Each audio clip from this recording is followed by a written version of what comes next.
গ্রামের সাধারণ মধ্যবিত্ত পরিবারের বউ হয়ে কিভাবে শহরে থেকে সবসময় সংসারের খরচ থেকে অল্প অল্প করে টাকা জমিয়ে এবং সংসার থেকে কিছু কিছু টাকা ইনকাম করে সেরকমই 10টি টিপস আজকে শেয়ার করব। আশা করছি আপনাদের কাছে একটু হলেও ভালো লাগবে আর অবশ্যই উপকারে আসবে। আপনারা যদি গ্রামের মানুষ হয়ে শহরে থাকেন অথবা গ্রামেই থাকেন বা শহরেই থাকেন তাহলে কিন্তু টাকা জমাতে পারবেন বা টাকা ইনকাম করতে পারবেন ঘরে বসেই। তো আপনারা ভিডিওটি স্কিপ না করে সম্পূর্ণ ভিডিওটি দেখুন, অনেক কিছু জানতে পারবেন, শিখতে পারবেন। আর ভিডিওটি কেটে কেটে দেখবেন না, কেটে কেটে দেখলে কিন্তু কোনো কিছু বুঝতে পারবেন না। তো সম্পূর্ণ ভিডিওটির সাথে থাকবেন, তাহলে কিন্তু সবকিছু বুঝতে পারবেন কিভাবে ঘরে বসে টাকা সঞ্চয় করি এবং সংসার থেকে অল্প অল্প করে টাকা ইনকাম করি। হ্যালো এভরিওয়ান, আসসালামু আলাইকুম। কেমন আছেন সবাই? আশা করছি সবাই খুব ভালো আছেন আর সুস্থ আছেন। আমরাও আলহামদুলিল্লাহ খুব ভালো আছি। আমার নতুন একটি ভিডিওতে সবাইকে ওয়েলকাম করছি। আশা করছি আজকের এই ভিডিওটি সবার কাছে অনেক বেশি ভালো লাগবে। ভালো লাগলে অবশ্যই ভিডিও শুরুতে একটি লাইক দিয়ে নেবেন। আজকের ভিডিওর মূল টপিক হলো বাড়িতে বসে কিভাবে টাকা আয় করা যায় একজন মধ্যবিত্ত ঘরের গৃহিণী হয়ে এবং সংসারের খরচ থেকেও কিভাবে টাকা সঞ্চয় করা যায় সেগুলোই আপনাদের সাথে শেয়ার করব। আমি একেবারে আমার বাস্তব জীবনের গল্প থেকে কিন্তু সমস্ত কিছু শেয়ার করব। এখানে বাইরের কোনো কিছুই কিন্তু দেখাবো, একেবারে আমার অরিজিনাল লাইফস্টাইলটা কিন্তু আমি দেখাবো আর কিভাবে আমি সংসারের খরচ থেকে টাকা সঞ্চয় করি আর ঘরে বসে আমি কিভাবে টাকা আয় করি। তো সমস্ত কিছু শেয়ার করব।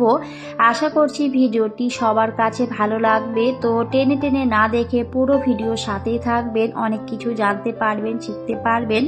আর আমার এই টিপসগুলি যদি আপনারা একটু হলেও কাজে লাগান তাহলে অবশ্যই আপনারাও চাইলে ঘরে বসেই টাকা সঞ্চয় করতে পারবেন এবং একটু একটু করে টাকা ইনকামও করতে পারবেন। তো যাই হোক, চলে যাই ভিডিওর মূল টপিকে। তো ভিডিও শুরুতেই বলেছিলাম যে 10টি টিপস শেয়ার করব। তো যাই হোক, এখানে আমি কিছু বাজার করেছিলাম, তো সেগুলি কিন্তু গুছিয়ে নিচ্ছি। আমি সব সময় সাপ্তাহিক বাজার করে থাকি আর মুদিখানা যে বাজারগুলো সেগুলো মাসিক করে থাকি। তো যাই হোক, আমার প্রথম টিপস হচ্ছে বাজারে যাওয়ার আগে অবশ্যই সুন্দর করে একটা লিস্ট করে যাবেন।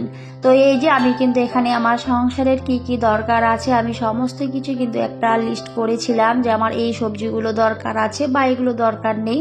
তো যেগুলো দরকার নেই সেগুলো কিন্তু আমি কখনোই লিস্ট করি না। তো যেগুলো দরকার আছে সেগুলো কিন্তু আমি সুন্দর করে লিখে নিয়ে গেছিলাম আর আমার প্রয়োজন মতে কিন্তু এখানে আমি বাজারগুলো করেছি। আমি যদি লিস্ট না করে বাজারে যেতাম তাহলে হয়তো আমি আরো অনেক কিছু শাকসবজি নিয়ে আসতাম যেগুলো পরবর্তীতে নষ্ট হয়ে যেত, আবার সেগুলো আমাকে ফেলেও দিতে হতো। তো যেগুলো আমার খুবই প্রয়োজন, খুবই দরকার, সেগুলো কিন্তু আমি এনেছি, এর বাইরে কোনো কিছুই আনিনি। তো অবশ্যই আপনারা বাজারে যাওয়ার আগে সুন্দর করে একটা লিস্ট করে নেবেন। সেই অনুযায়ী বাজারগুলো যদি করেন তাহলে দেখবেন সেখান থেকেও কিন্তু একটু হলেও আপনার টাকা সেভ হবে। আর যদি লিস্ট না করে যান তাহলে ওই যে বললাম বিভিন্ন জিনিস কিন্তু নিয়ে আসবেন ঘরে, আর তখন কিন্তু সেগুলো আবার পরবর্তীতে হয়তো ঘরে আছেই, তো সেগুলো আবার পরবর্তীতে নষ্ট হয়ে যাবে বা ফেলে দিতে হবে। সেটা যেন করতে না হয়, কারণ সেটা করলে কিন্তু সংসারের খরচটা আরো অনেকটাই বেড়ে যাবে। তো অবশ্যই আমাদের সেই দিকটা ভেবেচিন্তে চলতে হবে। আমার দ্বিতীয় নাম্বার টিপস হচ্ছে বাজারে যাওয়ার সময় অবশ্যই খুচরো টাকা নিয়ে যাবেন।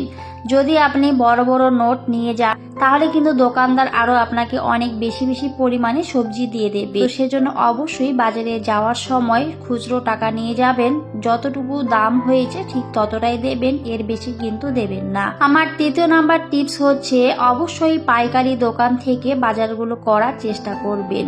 সেটা হোক মুদিখানা বাজার বা সবজি বাজার, সব সময় কিন্তু পাইকারি দোকান থেকে জিনিসগুলো কিনবেন, কারণ পাইকারি দোকান থেকে জিনিসগুলো কিনলে সেখানে অনেকটাই কিন্তু দাম কম থাকে। আর দাম কম মানে কিন্তু আপনার সংসারের খরচটা একটু হলেও বেঁচে যাওয়া। আমরা কিন্তু মধ্যবিত্ত পরিবারে থাকি, আমাদের অবশ্যই কিন্তু একটু বুদ্ধি করেই একটা সংসারে চলতে হয়। বুদ্ধি করে না চললে কখনোই আপনি সংসার থেকে টাকা সেভ করতে পারবেন না। তো অবশ্যই এই দিকগুলো আমাদের মেনে চলা উচিত। তো যাই হোক, আমার 4 নম্বর টিপস হচ্ছে অবশ্যই হাটের দিন করে বাজারগুলো করার চেষ্টা করবেন। আমাদের এখানে সপ্তাহে 2 দিন হাট বসে, তো আমি চেষ্টা করি সেই 2 দিন বাজারগুলো করার। তো আপনাদের ওখানে যদি সেরকম হাট বসে, যেদিন হাট বসবে সেই দিনই কিন্তু বাজারগুলো করবেন, কারণ হাটের দিন কিন্তু জিনিসপত্রের দাম অনেকটাই কম থাকে, অনেকটাই সস্তায় পাওয়া যায় যে কোনো জিনিস। তো আমি তো সেই টিপসটা সব সময় ফলো করি। আর এই যে আমি কিন্তু সব সময় হাটের দিন করে বাজারগুলো করার চেষ্টা করি, কারণ হাটের দিন জিনিসের দামটা অনেকটাই কম থাকে। আমরা কিন্তু গৃহিণী, আমাদের অনেক দায়িত্ব, আমরা চাইলে একটা সংসার থেকে অনেক টাকা সেভ করতে পারি, চাইলে আমরা একটা সংসারকে খুব সুন্দরভাবে অল্প খরচেও চালিয়ে নিতে পারি।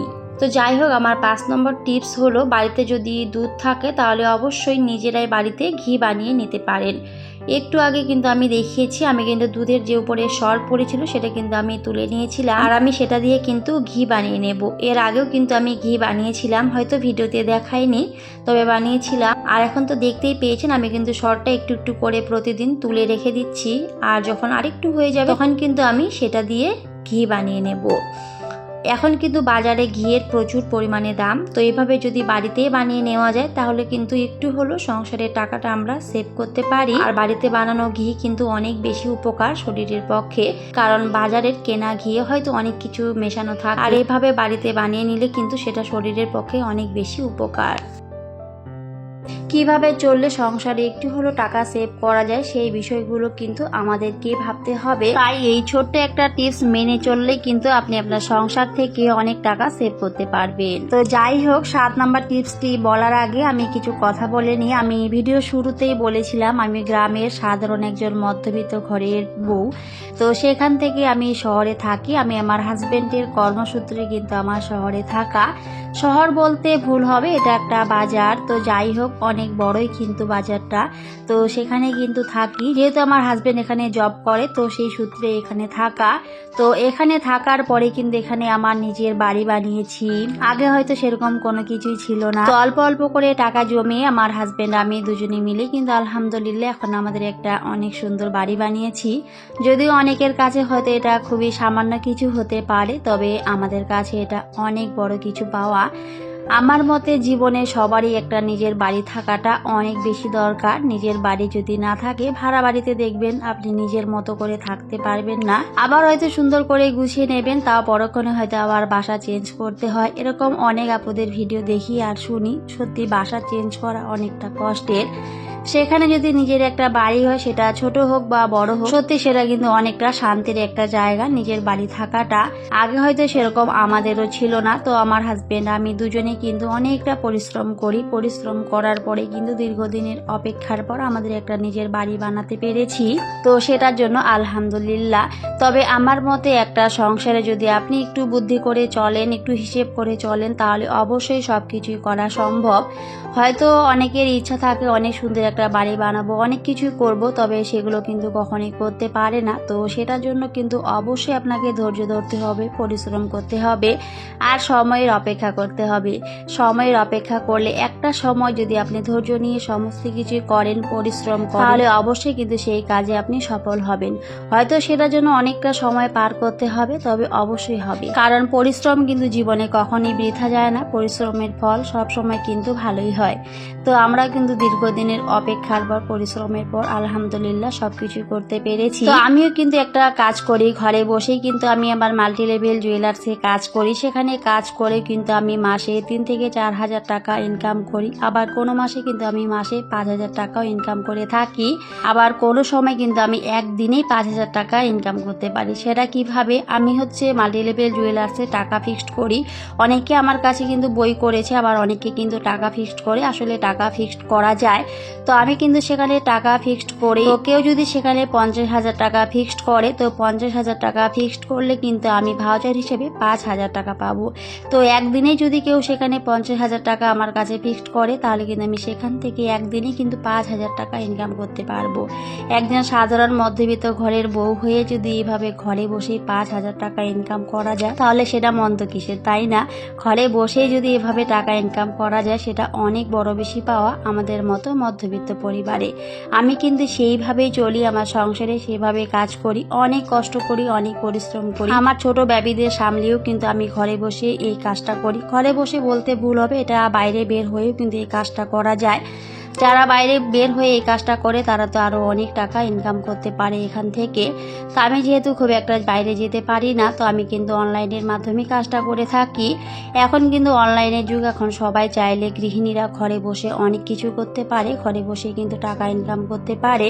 তো যাই হোক, এটা হলো আমার 7 নম্বর টিপস। ঘরে বসে কিন্তু গৃহিণীরা চাইলে অনেক কিছু করতে পারে। আমি তো এই যে ঘরে বসে কিন্তু আমি টাকা ইনকাম করছি, আমি কিন্তু বলেই দিলাম। তো আপনারাও যারা যেই কাজে পারদর্শী চাইলে সেই কাজটা দিয়ে শুরু করতে পারেন। অনেকে কিন্তু চাইলে কিন্তু বাড়িতে বসে টিউশন করাতে পারেন, আবার অনেকে অনেক সুন্দর সেলাইয়ের কাজ জানেন, তারা চাইলে কিন্তু সেলাইয়ের কাজ দিয়ে শুরু করতে পারেন। আবার অনেকে দেখবেন অনেক সুন্দর রান্না করতে পারে, তারা চাইলেও কিন্তু রান্না করে অনলাইন অফলাইন এভাবে কিন্তু সেল করতে পারেন। দেখবেন একটা সময় সেখান থেকেও কিন্তু অনেক টাকা ইনকাম করতে পারবেন। অনেকে রয়েছে শুধুমাত্র সেলাইয়ের কাজ করেও কিন্তু মাসে মাসে লাখ লাখ টাকা ইনকাম করছে। আমার আশেপাশে কিন্তু এরকম অনেক মানুষ রয়েছে শুধুমাত্র বাজারে একটা দোকান দিয়েও কিন্তু অনেক টাকা ইনকাম করছে, শুধুমাত্র সেলাইয়ের কাজ করে। একজন সাধারণ মধ্যবিত্ত ঘরের বউ হয়েও কিন্তু অনেক টাকা ইনকাম করেছে শুধুমাত্র সেলাইয়ের কাজ করে। তো অবশ্যই কিন্তু আমরা চাইলে সব পারি, আমরা নারী, আমরা চাইলে সব পারি। তো সেটার জন্য একটু আপনাকে পরিশ্রম করতে হবে। পরিশ্রম না করলে কখনোই কোনো কিছু সম্ভব নয়, আমি কিন্তু আগেও বললাম। তো যাই হোক, এদিকে কিছু আমি কেনাকাটা করেছি, তো সেটা একটুখানি আপনাদের সাথে শেয়ার করেছি। তো একটা ব্রাশ অর্ডার করেছিলাম, ওটা কিন্তু বাথরুম পরিষ্কার করার জন্য, আর সত্যি অনেক সুন্দর এসেছিল, কোয়ালিটিটা বেশ ভালো ছিল। তার সাথে একটা চপিং বোর্ড অর্ডার করেছিলাম, তো সেটাও এসেছে। যদিও আমি চপিং বোর্ডে সবজি কাটতে বা ফল কাটতে একেবারে অভ্যস্ত নই, তাও কিন্তু আমি অর্ডার করেছি, কারণ অনেক আপুদের ভিডিওতে দেখি আমারও বেশ ভালো লাগে, তো সেজন্যই কিন্তু অর্ডার করেছিলাম। আর দামটা কিন্তু খুবই কম ছিল, মাত্র 117 টাকা দাম ছিল, তো সেজন্যই কিন্তু নিয়েছিলাম। আর তার সাথে আমার মেয়ের জন্য 4টা ফ্রক অর্ডার করেছিলাম। তো ফ্রকগুলো মাশাআল্লাহ অনেক কিউট ছিল। তো এর আগের ভিডিওতে কিন্তু আমি দেখিয়েছিলাম, আমার মেয়েকে কিন্তু একটা পরিয়েও দিয়েছি। তো যাই হোক, আজকে একটুখানি শেয়ার করেছি আপনাদের সাথে। তো কেনাকাটাগুলো কেমন হয়েছে সবাই কমেন্ট করে জানাবেন। আর আমার মেয়ের ফ্রকগুলো কোনটা বেশি ভালো লেগেছে সেটা অবশ্যই কমেন্ট করবেন। আমার কাছে তো সাদা কালারের ফ্রকটা অনেক বেশি ভালো লাগছিল। তো আপনাদের কাছে কোনটা বেশি ভালো লেগেছে কমেন্ট করতে ভুলবেন না। তো যাই হোক, আমার 8 নম্বর টিপস হচ্ছে অতিরিক্ত রান্না বাড়া করবেন না। আসলে অতিরিক্ত রান্না বাড়া করাটা কিন্তু একটা সংসারের পক্ষে অনেক বেশি ক্ষতিকর। বেশি রান্না করলে দেখবেন সেগুলো আবার পরবর্তীতে থেকে যায়, নষ্ট হয়ে যায়, সেগুলো ফেলে দিতে হয়, সেটা কখনোই করবেন না। একটা সংসারে যতটুকু প্রয়োজন ঠিক ততটাই রান্না বাড়া করবেন। আসলে আমাদের সবচেয়ে বেশি খরচ হয় কিন্তু খাওয়া দাওয়া, কারণ বেঁচে থাকতে গেলে কিন্তু খেতেই হবে। তো সেই জন্য যদি আমাদের খাওয়াটা একটু সীমিত রাখি, তাহলে কিন্তু অবশ্যই সেখান থেকে আমরা অনেক টাকা সেভ করতে পারবো। খাওয়াতে কিন্তু বেশি খরচ, কারণ গ্যাস খরচ, তেল মশলা এগুলো কিন্তু প্রচুর পরিমাণে দাম। তো সেই জন্য অবশ্যই এই বিষয়গুলি আমাদের মাথায় রাখতে হবে। তো যাই হোক, আমার 9 নাম্বার টিপস হচ্ছে রান্না বাড়ার ঝামেলা যদি কম রাখেন তাহলে দেখবেন গ্যাস খরচটা অনেকটাই কম হবে। কারণ এখন কিন্তু প্রচুর পরিমাণে গ্যাসের দাম, রান্না করতে গেলে কিন্তু প্রচুর পরিমাণে গ্যাসের খরচ হয়। সেই জন্য রান্না বাড়ার ঝামেলা যদি একটু কম রাখা যায় তাহলে কিন্তু গ্যাস খরচটা অনেকটাই কমে যাবে। তো যাই হোক, আমার পরবর্তী টিপস হচ্ছে 10 নাম্বার টিপস, যেটা অনেক বেশি গুরুত্বপূর্ণ। বেশি তেল মশলা যুক্ত খাবার খাবেন না, কারণ বেশি পরিমাণে তেল মশলা খাওয়াটা কিন্তু শরীরের পক্ষে অনেক বেশি ক্ষতিকর। এতে কিন্তু শরীরের বিভিন্ন রোগ ব্যাধি হতে পারে, আর রোগ ব্যাধি হলে কিন্তু হসপিটালে যেতে হবে, আর হসপিটালে গেলে কিন্তু প্রচুর পরিমাণে টাকার খরচ, এটা কিন্তু আমরা সবাই জানি। তো সবার আগে কিন্তু নিজেকে ভালো রাখতে হবে। নিজে যদি ভালো থাকেন তাহলে দেখবেন সব কিছুই ভালো। আর আমি অবশ্যই চাই সবাই যেন অনেক ভালো থাকে, সুস্থ থাকে। তো সেজন্য অবশ্যই নিজের খেয়াল রাখতে হবে। সবাই খুব ভালো থাকবেন, সুস্থ থাকবেন। সবাইকে টাটা, আল্লাহ হাফেজ।